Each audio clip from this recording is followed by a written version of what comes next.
Deerfield Museum, and we're on the hunt for some research and even bones that were discovered by George Sheldon going way back. Apparently he had the thigh bone of an 8-foot skeleton that was found here in Deerfield.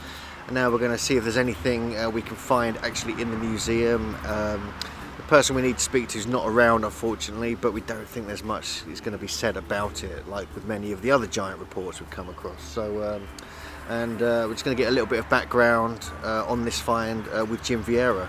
The museum in Deerfield, the Hancock Museum, where Sheldon, the guy who reported the 8-foot skeleton with double rows of teeth, he helped found the museum. I found his archaeological scrapbook that had many accounts of giants pasted in it. In their own records, they had skeletons on display at the museum and the thigh bone of an at least 8-foot skeleton listed in the Curiosity and Relics Handbook there. That's also at the museum. So they had it on display. I spoke with the physical anthropologist who reinterred the remains. So Jim, we're at the Deerfield Museum. We've just been inside. There's not much to go on. Just wondered, what exactly happened here? Who was the guy who kind of found this potential giant? George Sheldon was the Deerfield historian, and he was the first president of the Memorial Hall Museum and the Hancock Valley Memorial Association. It's built in 1798. Yeah, I read Sheldon's Town History of Deerfield. It's page 78. He talked about the unearthing of an 8-foot skeleton with double rows of teeth right in the neighborhood here. And actually, next week I get to see a gentleman named Merritt, who's 93 years old, who his father who came across a massive skull in his field. It was an inch thick, and he said it was massive. And then they went back. The plow got knocked out of the ground. It was so big they thought it was a rock.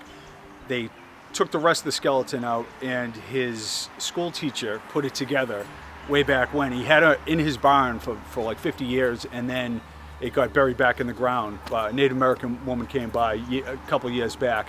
So I got to get the details from him, but it sounds like an interesting story.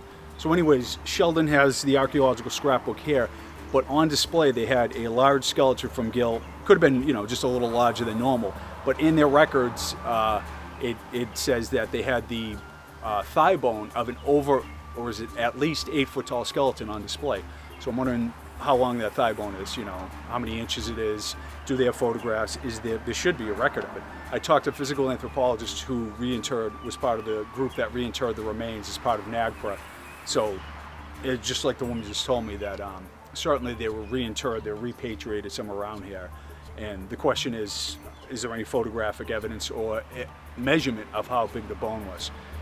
If they're claiming it's at least 8 foot tall, I would imagine it could be a rather large bone. It could be 32 inches or something outrageous. So it'll be nice to find that out. I got the number of Suzanne Flint, the curator. I'm going to talk to her, and I'll get back to you with the information. But this whole area, not only these museums and stuff, but this whole area around Deerfield has, up and down the Connecticut River Valley actually, has yielded a lot of skeletons. And with double rows of teeth in Hadley, 8 foot here, 7 foot there, 7-footers right up the town there in Montague in the town history. There's all kinds of reports of giant skeletons around there.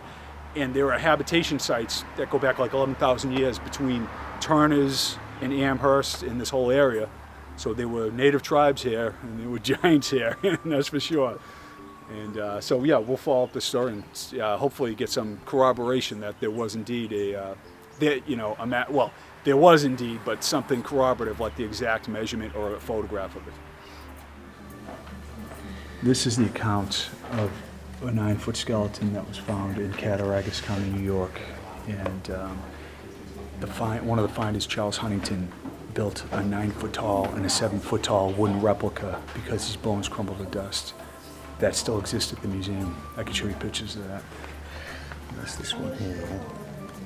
And this one here, skeleton 7 feet long. These are 7 and 8-foot skeletons found in Ohio. I can go this way. Right here states thigh bone from an at least 8-foot tall skeleton found in Ohio. It was brought to the museum. It was on display at the museum in here. And then it was repatriated.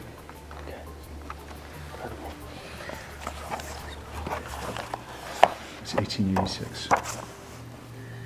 But the skeletons were, repatriated within the last 20 years, I believe. And there's an account of a 7-foot tall with double rows of teeth from Hadley, Mass. Here also. Let me.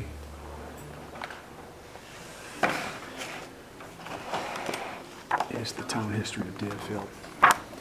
And the account of an 8-foot tall skeleton with double rows of teeth found, 8 feet high, double rows of teeth, skull as big as a peck basket. And that was reported by the founder and the first president of this complex here, George Sheldon.